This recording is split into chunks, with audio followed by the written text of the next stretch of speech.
Hi everybody, this is Ron Hatton, Gadget Man, and what we're working on this morning is a 2006 Ford Escape.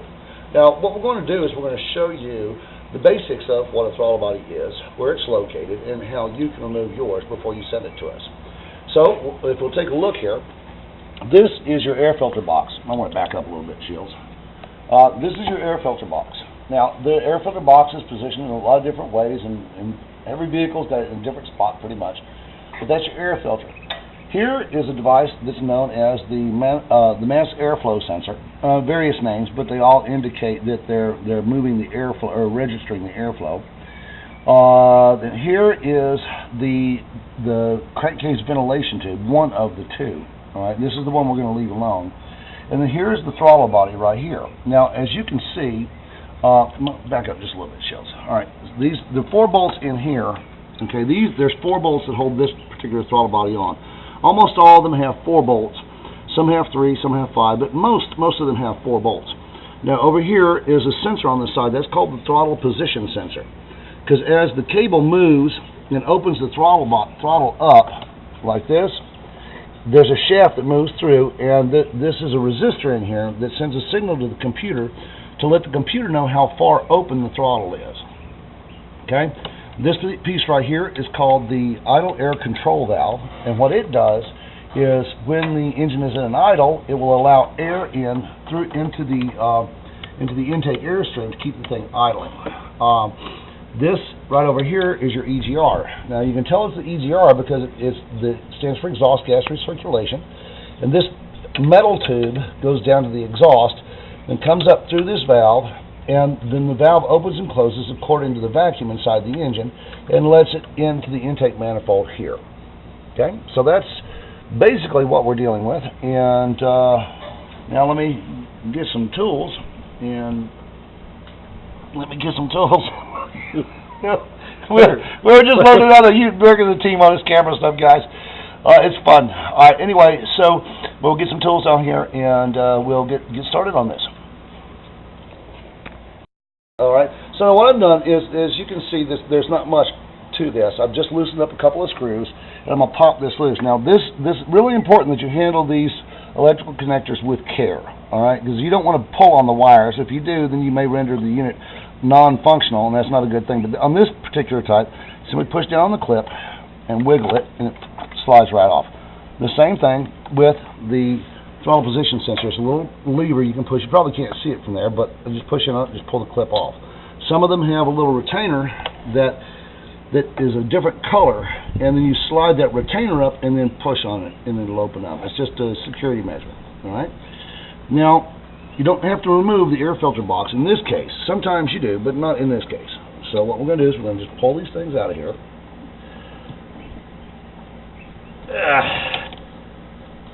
There, so we don't damage anything. And then we pull it loose.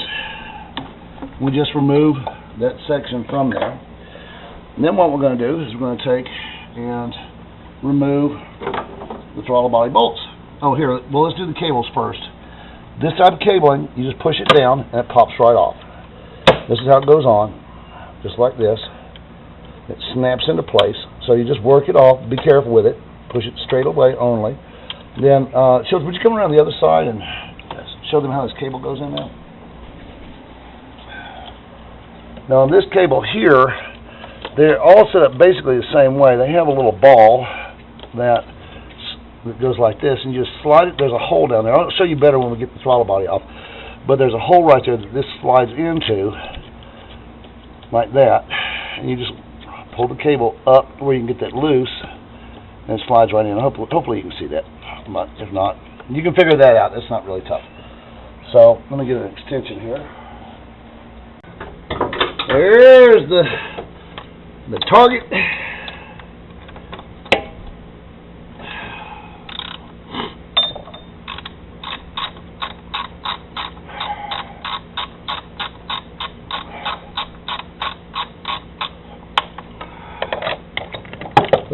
Yep. And that's how I lost my extension, with my socket on it, I think. You guys keep an eye on your tools. Try to set them down someplace safe, because, tell you what, it's very rare for me to be able to work on a car. At least I'll lose tools on about every 10th car, and that gets expensive to replace. So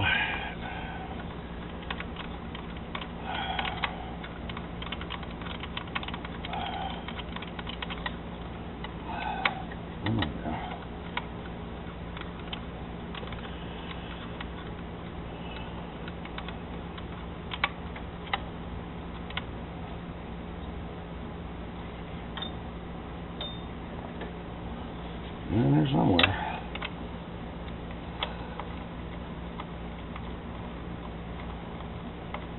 Hot, hot, hot.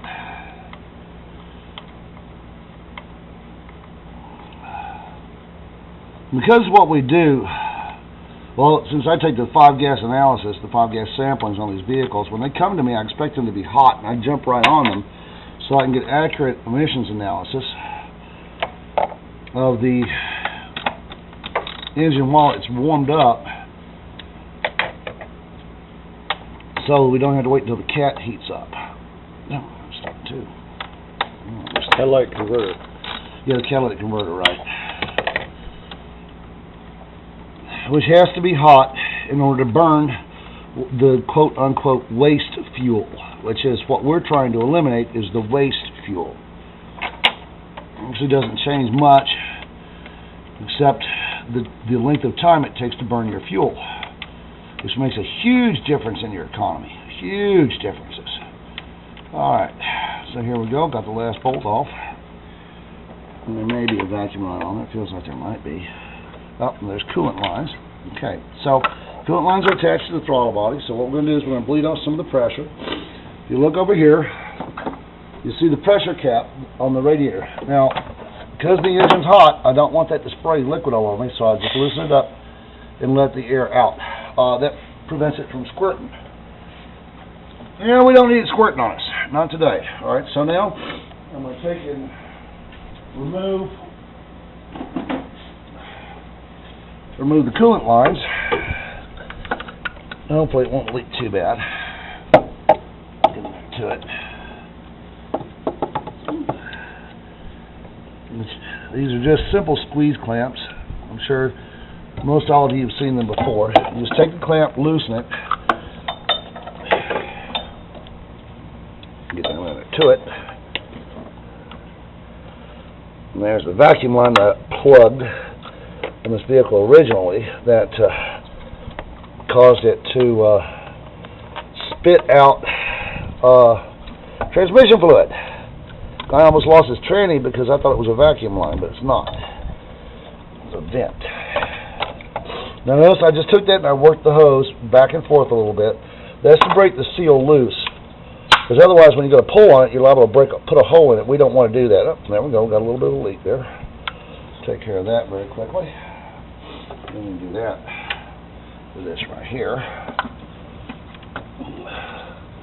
There we go. Takes care of that. No, now it's coming out from the other side. So we have to get the other hose off of there. That's just, you can hold that up there for the moment. It'll keep, it's just gravity that's allowing the coolant out. So I'm going to get another one of those magic little tools.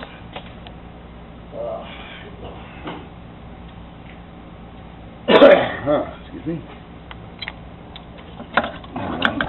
Pull that line off. Bang.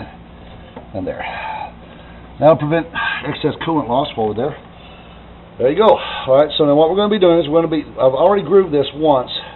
So what I'm going to be doing is I'm going to be cutting another groove to make sure that it's shaped correctly. And with the larger bits, and it looks like, yeah, it could have been a lot better than it is. So we're going to get this squared away, then we're going to come back and do the installation. It's just the reverse of remove.